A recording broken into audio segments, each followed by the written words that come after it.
কি বলেন স্যার? ম্যাডামকে নিতে যাই নাই মানে? আমি সকাল 10টা থেকে এয়ারপোর্টে দাঁড়ায় আছি এই যে নাম নিয়ে, হাজার হাজার মানুষ আসে যায়, কিন্তু ম্যাডামের কোনো খোঁজ খবর নাই। কি নাম লেখছো এটা? PAKHI পাখি কেন লেখছো? ম্যাডামের নাম তো আখি। স্যার এক মুখে দুই কথা বলবেন না। কালকে কিন্তু আপনি বলছেন ম্যাডামের নাম পাখি, আমি পাখি লিখে দাঁড়াইছিলাম। ওই যে যখন বললেন যে ম্যাডাম একটা বদমেজাজি, বদরাগী, অসভ্য, বেয়াদব, বাপের টাকা উড়াইতেছে, বাবার কলিজা খাইতেছে বললেন না, আমার মনে হয় কি ম্যাডাম অসভ্যই। সে আসছে ঠিকই, কিন্তু অন্য কোনো ছেলের সাথে মনে হয় ভাগছে। এমন এমন করতেছেন কেন? এই সময় আমি তোকে কখন বলছি? স্যার কালকে বললেন না আমাকে, একদম সত্যি কথা বলছেন স্যার। আপনি মানুষ চিনেন, এরকম বদমেজাজি, বাপের টাকা উড়ায় এই মেয়ে ফালতু কাজই করতে পারে। হোয়াট? আপনি আমার নামে এই ধরনের কথা বলছেন? This is really not fair.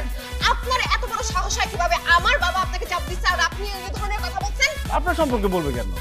উনি বলছে আমার যে মালিক আছে, মালিকের মেয়ের সম্পর্কে। উনি সত্যি ফাউল একটা মেয়ে, বাপের টাকা উড়ায় শুধু।